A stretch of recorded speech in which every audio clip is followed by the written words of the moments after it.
Hi, I'm Tom with IWI. We're going to be talking about the Masada full-size pistol. Specific things we're going to be discussing is removing the firing pin, reinstalling the firing pin, and we're going to be talking about removing and installing a magazine release lever. If you have to change it out or whatnot, you can do that. So first thing we're going to do is going to verify the weapon is clear, lock the slide to the rear, chamber, mag well, breech face all clear, and this is the first part of how to disassemble the weapon. That way you verify the weapon is clear. You're going to lower down the tear down lever, lower the slide so the back of the slide is flush. You're pointed in a safe direction, preferably at the floor. Press the trigger and remove the slide completely. After that, we remove the recoil spring assembly, the actual barrel itself, and now you're left with just the slide. So we're going to set the frame off to the side, and we're going to talk just about removing the firing pin assembly. So at the back, you're going to need a 2mm punch. At the back, you're going to notice there is a small sleeve that has a U-shaped cutout in it, and there's a back plate, very similar to the Slim. They're all set up about the same way. We're going to take the small punch, push it in there, and you can feel tension against that sleeve, against the spring. Easiest way to do this, again, is put your thumb on the back plate, simultaneously push down on the sleeve, push down on the plate as you apply downward pressure, and this will come out. So you get it out of there. Okay, when this pops out, you'll notice that the sleeve now extends past the slide.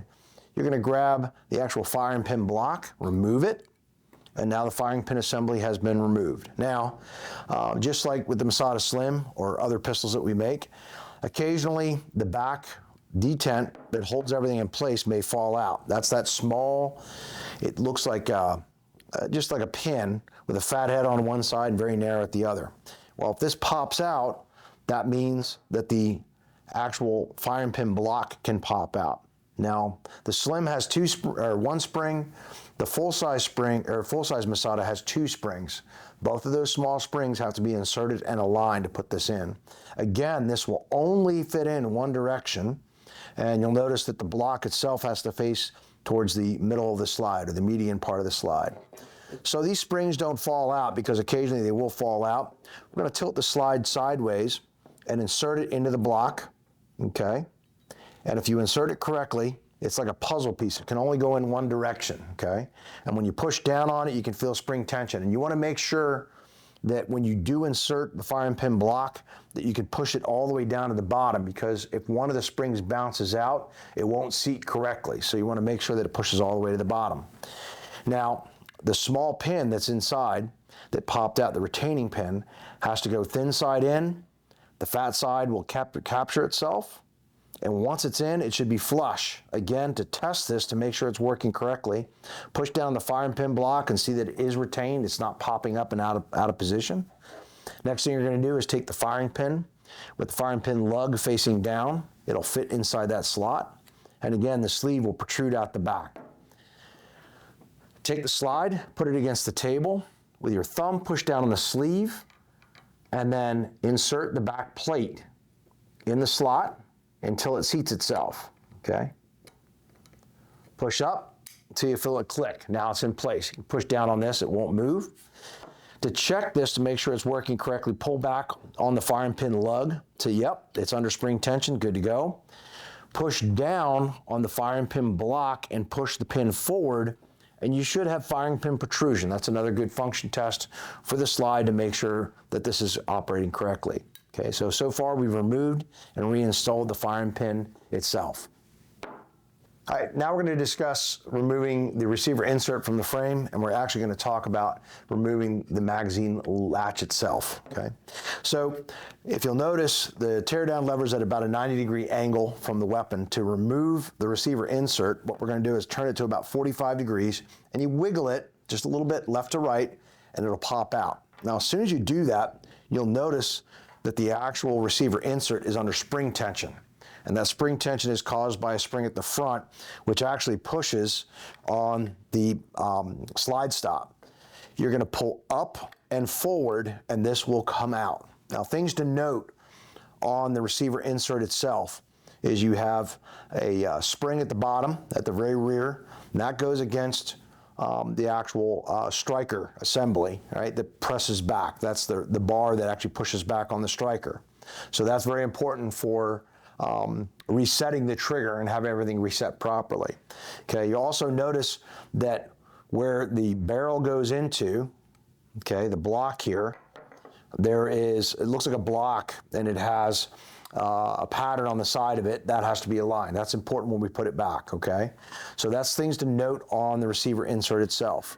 On the inside of the frame, you're going to notice that there's a small spring. That spring is the one that's pressing up on the bottom of the bolt or the slide stop, okay? That's what raised everything up. When you're reinstalling this, you want to be very careful that 4 things are kind of in alignment. One is the serial number at the back. That block has to go in first. The next thing is that the spring actually seats itself inside the hole inside the frame. Obviously, the trigger has to insert itself. That the block is aligned because the cutout on the side is one of the points that it actually has to align with to put it in, okay? Those 4 things align, you're good to go, okay? So what we're going to do is we're going to insert the frame at the back. And what we do to make sure that that spring goes into place is we leave it raised up just a little bit. I'm going to use my pinky. What I'm going to do is I'm going to verify that the spring has inserted itself into the retention hole in the frame itself. Now, as I push down, you'll notice that this block is out of alignment. Make sure it's aligned, and now you can push down on it. You have this upward tension that's being created, again, by the slide stop spring. That's actually pushing up on the frame, okay? To get this back together again, you have to push down with your thumb so the hole aligns itself, press the teardown lever in at a 45-degree angle till you feel it click into place, then rotate it to 90 degrees. You have now inserted the insert receiver, and this is ready to be reassembled, okay? All right, now we're going to talk about removing the actual magazine latch out of the frame. We have the receiver insert out. There's a video, or there's a segment on how to remove that and reinstall that. You do have to remove the receiver insert to do this portion of it. Having a bench block, if you could take just a simple hockey puck, cut a hole out in the side of it so when pins drop out, you don't lose them. That's a very helpful thing to have, okay? So you're going to need a 2mm punch and a small hammer. And what we're going to do is we're going to drive the pin out, and it doesn't matter if it's left to right, right to left. I have a tendency to go from left to right to drive it out. So I'm going to tap it all the way out. And the punch will slide all the way through, and that's okay. That's why it's a 2mm. You don't want to go any bigger than 2mm, okay? Now, there's a trick to removing this and reinstalling one. So there's a Tango Down enlarged magazine latch for the Masada that you can install. So if you're going to pull this out and you want to install another one, this is how to do it. So a real simple trick is I'm going to remove this to a certain point, just enough, okay, and hold everything in place where the latch comes out. And what I'm doing is I'm going to hold the lever in place on the inside, just with my finger. So I'm trying not to let anything move. Then I'm going to reinstall the new latch. I take this, and I'm going to use this as a slave pin to try and hold everything in place. Now, if that doesn't happen and this happens to fall out, don't panic. So let me show you this lever and how it works, okay? So what you have is a spring and a green insert, okay? So we'll put that right there so you can see that. The green insert has to be in there. If you're using this latch, you want to use the green insert along with the spring. Okay, some people will remove that green insert to make the latch lighter. The only disadvantage to that is, say for some reason the weapon hits the ground with a loaded magazine and you don't have that spring tension, the magazine will shoot at the bottom. So you want to have that spring tension so everything's retained. So that's there for a reason. So I'm going to use my index finger, make sure the latch is in place. I'm going to insert it, get it in position where I can look through and see the hole on this side, and that spring is going to be towards the top of the frame, while the lever itself, the bottom tongue, is actually going to bisect the latch, okay? Once I get it in position, I take my 2mm punch, and I run it through, and I'm using that as a slave pin, basically. So you'll see how everything's in alignment. The latch is almost doing what it's supposed to do. So the reason I'm going to do that is when I put this pin back in, I'm going to use the pin and drive it against the punch, and it will work the punch out the other side while aligning itself as it goes in. So I get it started right here. And I want to put tension against that punch, get it kind of started right there. Give it a tap. You see how the punch popped out? Okay, everything's pretty much in alignment. Now, so as not to mess up the frame, I'm going to take a larger punch, put it right against the bottom, and tap it into position.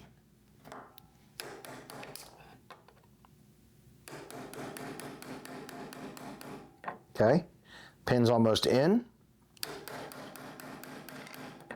Okay, now it's all the way in. Now the one thing you want to make sure of is that the pin is equidistant on each side. That's very important, okay? All right, so we're at the point where we've installed the magazine release button. It seems to be functioning good, so we're going to check the magazine and make sure that it seats and locks and then obviously releases when we hit the magazine release button. We already installed the insert receiver, but we're going to show you some things that go wrong if you do this incorrectly. First thing you need to pay attention to when you're installing the insert receiver, sometimes it can come out of place, is there's a small retention spring that's in the frame, and that actually locks in the tear down lever. So if this is out of position or it's falling out or whatever, you have to install it correctly. It's going to face where there's a gap that faces straight up. So the tip will be at the rear, the gap faces up, and that's what creates a spring tension that holds in the tear down lever. Okay, the next thing is we specifically spoke about, basically this is the reset spring down here on the bottom of the trigger bar.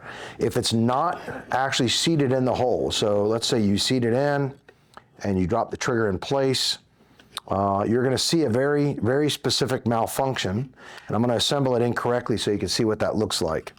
So there's the latch, it went in, so everything seems fine so far, and put the barrel in.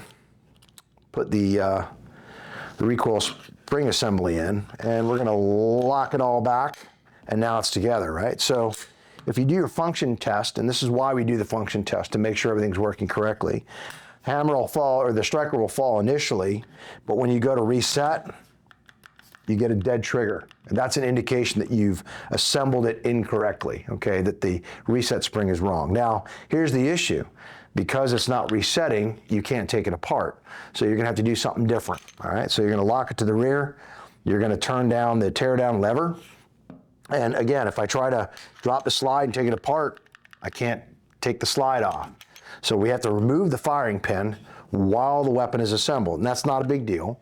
You take that 2mm punch, you put it in the slide, push down, and take the back plate off, then you remove the spring. Now we already know how to do that, the firing pin spring and assembly, okay? Now once the firing pin's out, it'll just slide off and come apart, all right? Now you have to start over.